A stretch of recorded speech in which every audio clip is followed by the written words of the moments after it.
The 11th century was a wild time in England. Lots of things were changing. From all this trouble came Earl Godwin of Wessex, a clever and ambitious nobleman. This is his story, the story of what he left behind, and the rise and fall of his son, King Harold II. Harold's reign ended sadly on the battlefield, fighting against William the Conqueror and his Norman army.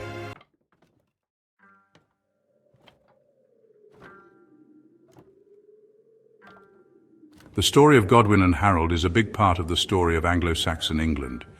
Godwin became powerful while Cnut the Great, a Viking king, ruled England. Godwin married Githa Thorkelsdottir, a Danish noblewoman. This marriage made him even more important. The lives and what Godwin and Harold left behind give us a fascinating look at a very important time in English history.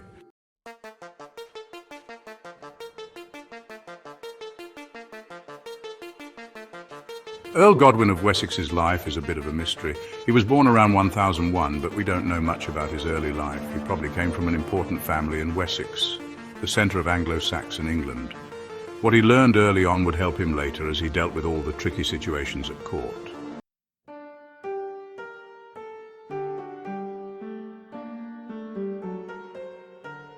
As Godwin grew up, England was ruled by Cnut the Great. Cnut knew it was important to keep powerful Anglo-Saxon nobles on his side, so he made Godwin the Earl of East Wessex around 1018. By giving Godwin control of Wessex, Cnut made his own position stronger.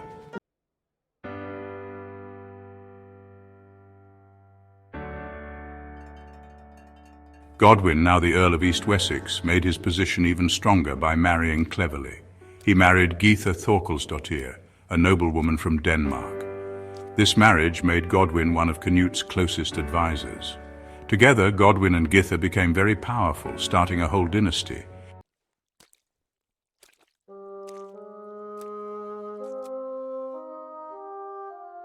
The year 1019 was a big one for Godwin. Cnut officially made him the Earl of Wessex. Godwin was a clever and effective ruler. He kept things peaceful and made people loyal to him. He supported monasteries, gave money to churches, and had a strong army.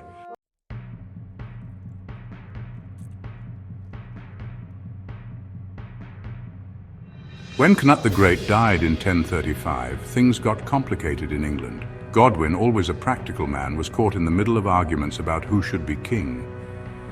At first he supported Harold Harefoot, but later he switched to Harthacnut. Godwin was loyal to whoever could give him the most power and safety.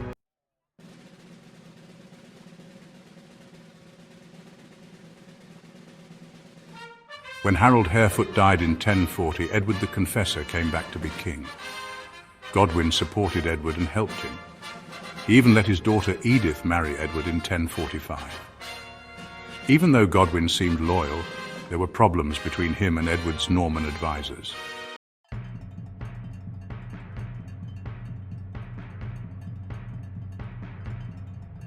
As Edward's reign went on, the problems between him and Godwin got worse. In 1051, a fight in Dover gave Edward a reason to turn against Godwin.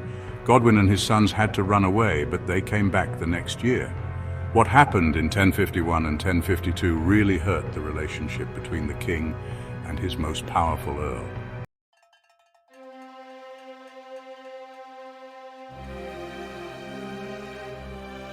In 1052, Godwin was at the height of his power, but in 1053, at a banquet, Godwin suddenly collapsed and died. His death shocked everyone in England. The balance of power, which was already shaky, started to fall apart.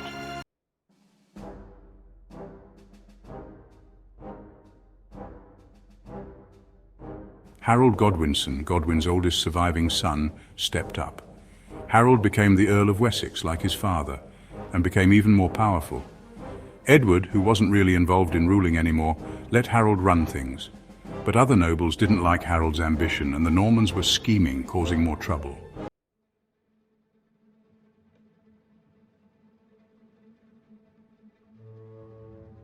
The last years of Edward the Confessor's reign were uneasy.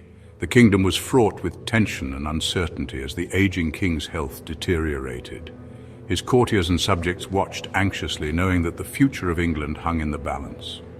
Edward was a good man known for his piety and dedication to the church. However, he wasn't very involved in the day-to-day governance of his realm. Instead, he was more interested in building Westminster Abbey, a grand project that consumed much of his attention and resources.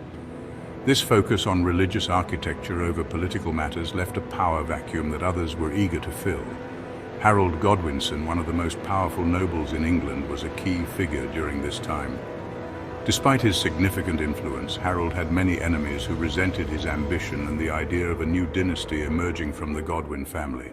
The court was rife with intrigue and conflict as various factions vied for power and influence. Edward, unfortunately, did not make it clear who should succeed him as king. This indecision only added to the uncertainty and tension within the kingdom. With no direct heir, the question of succession became a contentious issue, leading to further instability. This lack of a clear successor made things worse as various individuals and factions both inside and outside of England began to lay claim to the throne. The political landscape became a hotbed of intrigue and plotting, with foreign nobles also eyeing the English crown. Among those claiming the throne was William, Duke of Normandy. William asserted that Edward had promised him the throne years ago, a claim that added a new dimension to the already complex situation. His assertion was based on an alleged promise made during a visit to Normandy, which he used to justify his ambitions. Historians aren't sure if this promise was ever made, as the historical records are conflicting and often biased. However, William's claim was a powerful tool in his quest for the English crown, and he used it to rally support among his followers and allies. When Edward died in January 1066, the kingdom was thrown into chaos. The lack of a clear successor led to a power struggle that culminated in one of the most famous battles in history. The events that followed would change the course of English history forever, as rival claimants prepared for a showdown that would determine the future of the kingdom.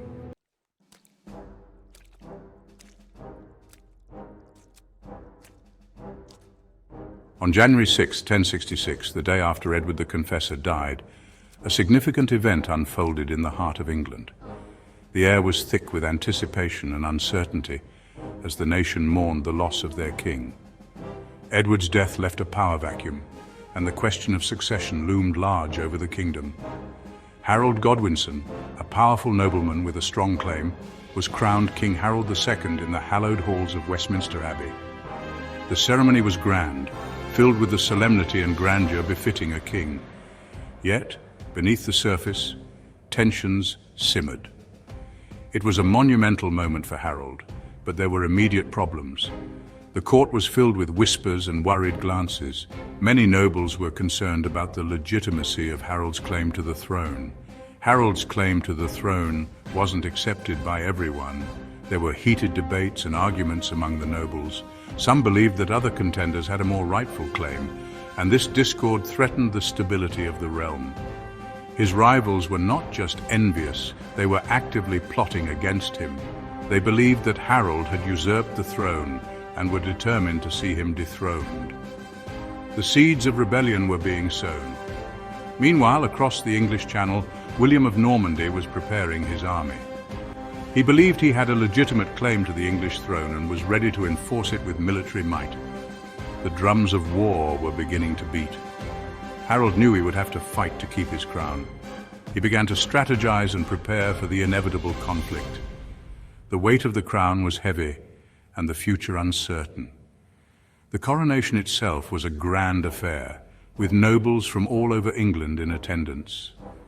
They watched with a mix of hope and apprehension, aware that this moment could either bring stability or plunge the kingdom into chaos. The Archbishop of York, Stigand, a controversial figure due to his previous excommunications, performed the crowning ceremony. His involvement added another layer of complexity to Harold's reign. Harold looked every bit the king in his royal robes, but his expression betrayed his inner turmoil. He knew that his reign was fraught with challenges and that the path ahead was anything but certain. The clouds were gathering and a storm was on the horizon.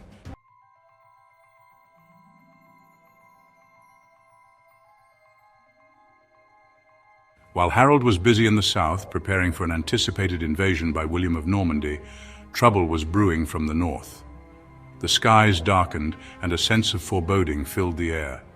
Harald Hardrada, the formidable king of Norway, a fearsome Viking warrior with a reputation that struck terror into the hearts of his enemies, had set his sights on the English throne. Hardrada was no ordinary king. He had fought in the Byzantine Empire, earning fame and respect as a warrior of unparalleled skill and bravery. His exploits were legendary, and his name was known far and wide. He claimed that an old agreement between his predecessor and a previous English king granted him the right to the English throne. This pact, sealed with royal seals and written on ancient parchment, was his justification for the invasion. Hardrada was determined to assert his claim. He gathered his council and prepared for the journey that would take him across the sea to England. In the late summer of 1066, as the leaves began to turn and the days grew shorter, Hardrada's fleet of longships set sail. The Viking warriors, seasoned and battle-hardened, were ready for conquest. Hardrada's ships arrived on the northern coast of England, carrying thousands of fierce Viking warriors. The sight of the longships with their dragon-headed prows struck fear into the hearts of those who saw them. They landed in the north, their arrival swift and unexpected. The Vikings, with their axes and swords, disembarked and prepared for battle. The northern earls, Edwin and Morcar, were quickly defeated in a fierce battle. York, a key city in the north, fell to Hardrada. The Vikings once again had made their mark on English soil, and the stage was set for a dramatic confrontation.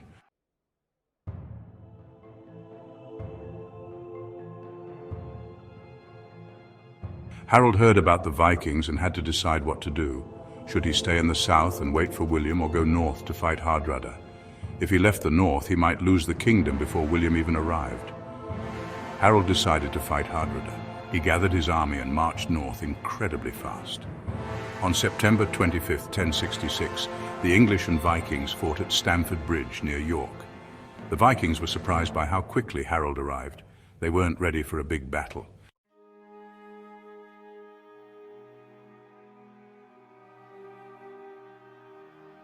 Harold won a big victory at Stamford Bridge. Hardrada fought bravely but was killed. The Vikings were defeated, and only a few ships went back to Norway. It was a great victory for Harold, but it cost many lives. As Harold celebrated, messengers arrived from the south with bad news. William of Normandy had landed. Harold's army was tired, but he had to fight again. The Battle of Hastings was coming.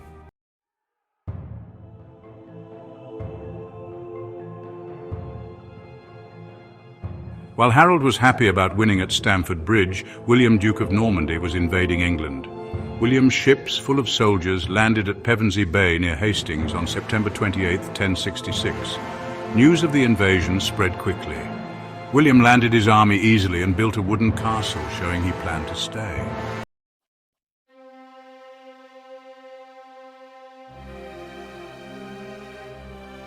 Harold heard about William's landing. He had to decide whether to stay north or march south. Harold decided to march south. It was a very long and tiring march. While Harold marched, William prepared for battle. His scouts told him where Harold was.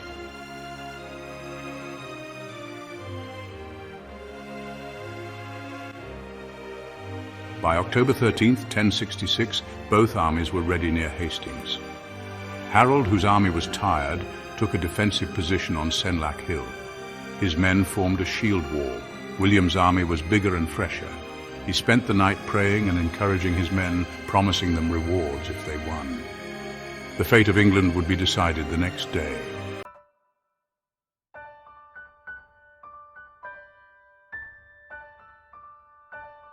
The story of Earl Godwin and King Harold is one of ambition, power, and sadness.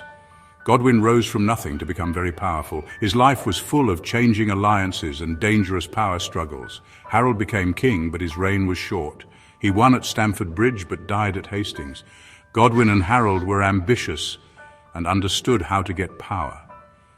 Their lives show us how ambition works, how unpredictable things can be, and how important historical events are.